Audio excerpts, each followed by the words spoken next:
Bonjour chers auditeurs de l'ODJ Média, notre chroniqueur invité, Aziz Bousseta, partage son avis et sa réflexion, dans un article qu'il a intitulé « Awabi entre l'action pour le droit et l'éructation contre le non-droit », qu'on écoutera ensemble dans ce podcast.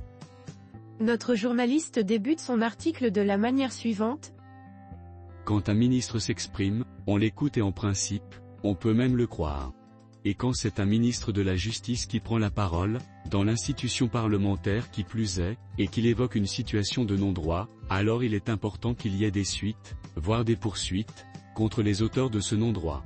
Le ministre qui nous intéresse est Abdellatif Wabi et la situation qui nous stresse est l'acte consistant à réclamer un certificat de mariage à un couple hétéro se présentant à un hôtel. Notre chroniqueur invité approfondit sa réflexion ainsi. Il est bien regrettable que dans ce pays, qui aspire à tant de grandes choses, nous en soyons encore réduits à ergoter sur de si petites choses. Il faut dire que le code pénal fourmille d'actes restrictifs de liberté, mais que cela soit au moins frappé au coin d'un certain bon sens. Qu'a donc dit M. Wabi au Parlement ?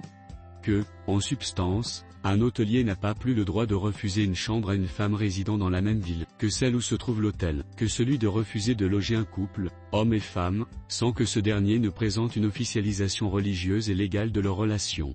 Le ministre de la Justice a même ajouté que quiconque réclame ce document enfreint la loi et mériterait d'être poursuivi, M. Wabi ayant en outre déclaré avoir lui-même cherché le fondement juridique de la réclamation d'un acte de mariage, en 20 ans durant. Vérification faite auprès de plusieurs hôteliers, rien de tout ce qu'a dit le ministre ne leur est parvenu. Ils persisteront à réclamer un acte de mariage à tout couple qui se présente, marié ou non.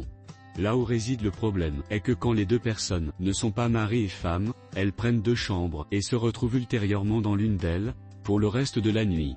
Et tout cela se produit le plus généralement au vu et au su du personnel de l'établissement. Pour un couple homosexuel, aucun document n'est requis, la présomption d'hétérosexualité prime. Que signifie dans le fond cette approche de la loi et du respect des législations ? Eh bien cela réduit la force de la loi et atténue l'adhésion des populations à tous les règlements et textes juridiques du pays.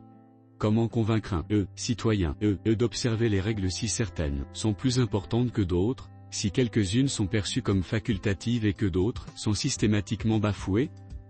Les gens doivent s'acquitter de leurs impôts mais dès qu'ils le peuvent, ils s'en abstiennent, griller un feu ou dépasser une limitation de vitesse ou encore brûler un stop devient chose courante, avec une impunité galopante et une insécurité routière en épouvantable aggravation.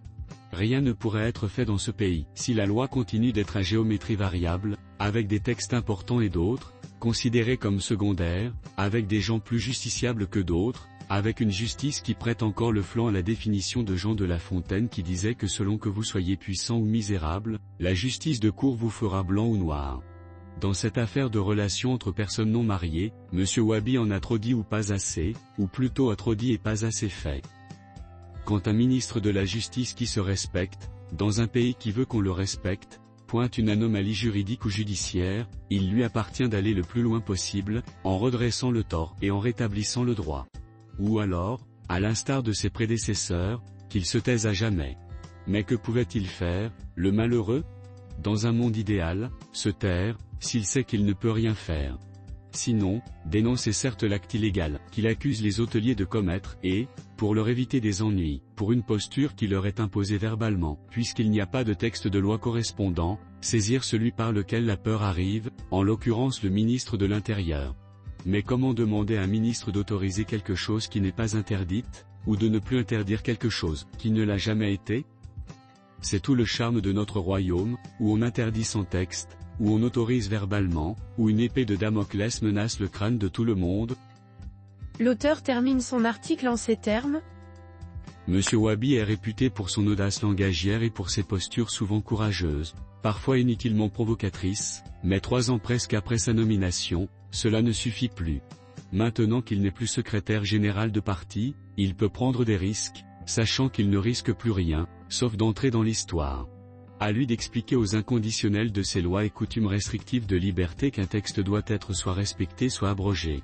On n'attend donc aujourd'hui plus l'action que les éructations de M. Wabi sur l'enrichissement illicite, sur les peines alternatives, sur les articles restrictifs de liberté individuelle. Rédigé par Aziz Bousseta. C'est tout pour aujourd'hui sur R212. On se dit au prochain podcast de nos chroniqueurs invités, restez à l'écoute pour plus d'actualités. Et merci de nous avoir écoutés, à très bientôt.